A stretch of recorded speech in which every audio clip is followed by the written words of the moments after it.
Hey YouTube, it's Desiree coming to you somewhat live from Mexico City Beach. It's me and my wife Camille, but I'll be mostly in front of the camera. So, as the title states, I'm going to be talking about my first Mother's Day without my mom. So, here it goes.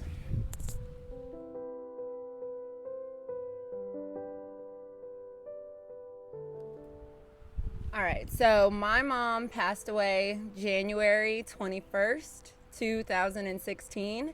It is now May of the same year, and this will be my first post, social media wise, about dealing with the loss, or kind of even making a point to say that my mom has passed away. And I want to first thank my family who held to my social media ban. I just was not ready to field the questions, see the likes, see the posts, see the apologies, all the kind words, which I know would have been there because I have great friends, great family on Facebook, but I just wasn't ready for it. So I want to thank my family for sticking to the ban. I want to thank my wife for going through this roller coaster with me. Emotion wise, I try not to post too much of my life, and she's just been there since I've had no other sounding board. She's been my wall, and I will also use this video to apologize to her and just to thank her. And she's been a rock and just so strong as I'm dealing with this. So it's been, Mother's Day was last Sunday. We are currently in Mexico City Beach on a Mother's Day trip, and this would be my third year on the trip, but my first year not being able to talk to my mom.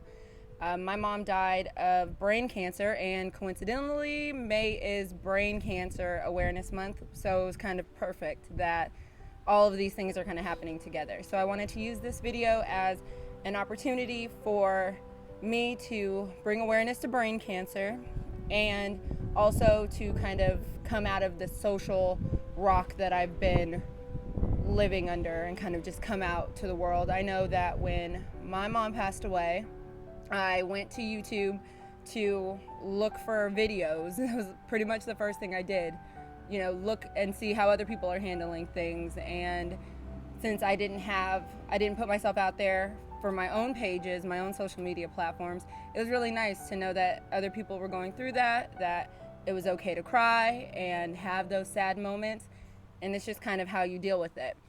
So I know for myself, my mom was a single mother. I'm an only child, so it was literally just the two of us, and it was hard. Every day it gets harder.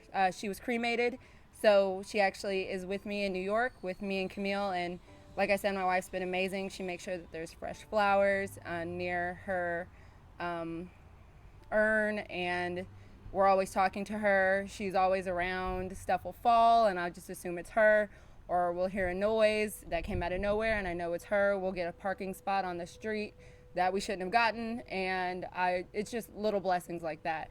And I know that she's around.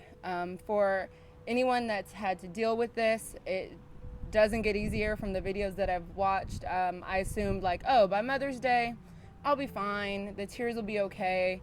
I thought I would have posted something, on my birthday, on Mother's Day, but I couldn't do it. So I definitely watched a couple more videos this morning, and it gave me the courage to press play and kind of leave it all out there. I hope this video was well received. It doesn't matter. I'm not really looking for likes, but I know that if someone's searching or someone's going through the similar thing, just to know that there's another video out there about a mother who passed away from brain cancer, that the video's here, and to know that you do come out on the other side. And Mother's Day sucks. Mother's Day, not for all mothers, but Mother's Day sucked this year. And the only thing that made it great is that I was with Camille's family, and being so far away from my family, that definitely helped. So I don't want to make this video too long, but I wrote the eulogy speech for my mom's funeral, and I wasn't able to read it. I practiced it a couple times, and when I got up there, I couldn't finish it, so Camille actually came to my rescue and read it on my behalf. But I was able to read it today, and I know that that has everything to do with my mother and her strength and just, again, being an angel near me. And so I wanted to share that with you guys, not only for myself to prove that I could say it without crying, but also just because she deserves that, and she deserves to be remembered in a great way. And I felt like I wrote some nice things, and I think that people deserve to hear it, frankly, and from my words. So I'm excited to share this with you. Follow along on the journey. Honestly, if you like, comment, let me know how you guys are dealing with it. I would love to start a conversation.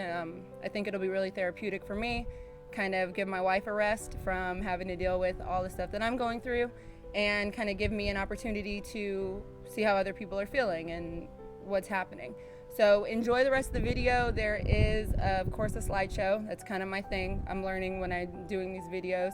So watch through the end, some cute pictures of my mom and my family, and just kind of give a little more insight as to maybe who we were as a unit, and that's all. So please enjoy. Okay, bye.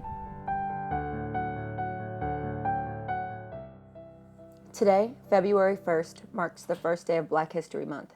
How appropriate that I am able to share a tribute to my mother, the most influential Black woman I've ever known. She's been gone since January 21st, but I haven't been able to write these words until this morning. I thought that this would be the hardest thing I would ever write, but the truth is, as I sat in front of my computer, I took comfort in the fact that she is now looking over me and I have a true angel on my side, and these words poured out of me. When I was little, my mom made sure to read to me every night before I went to sleep. I would pick out the story and she would read aloud as I became sleepy. Not sleep, just sleepy. And she would spend the last 20 minutes of my night trying to get me to close my eyes.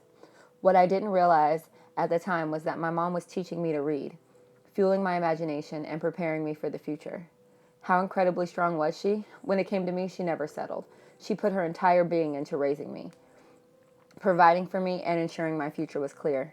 We made a vow to each other when I was a teenager. She would make sure I had all the best equipment, played on the best teams, and was taught by the best coaches. And in return, I would get a scholarship and go to college. Only now as an adult do I understand the sacrifices she had to make, the long hours worked, the incredible amount of money spent, and the endless days, nights, and weekends spent at the softball field. She did all this to keep her promise to me, and for that I am forever grateful. Not everyone knows this, but my mother was ill for a very long time. She had her first stroke in 2007 and had been battling with health issues until her passing. Over the last 9 years, I've grown accustomed to having a sick mother.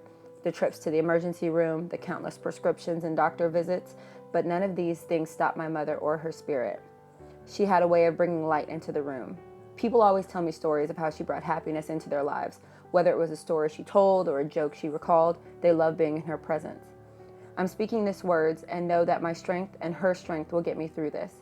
There are really only no words to describe the closeness with my mother. I know this because even up here on this stage, I know she is by my side. We have lived away from one another for quite some time, but I have always made time to connect, vent, and gossip by phone. I actually think she's happier in heaven because now she'll know exactly where I am at all times. As I wrote this memorial speech for Miss Danita Barton, I realized that there are no words. There are only feelings. Feelings that make my heart ache and my eyes well up because my mother was my life. She is my life.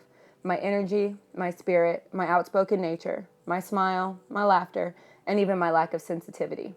She was my everything, my mother and my father. If I had to come up with a life lesson that she would want me to carry on for the rest of my life, it is this. Don't apologize if you aren't sorry, even if it makes others uncomfortable. I miss you more than anything, Mom. I will continue to make you proud and carry on your memory with me forever and ever.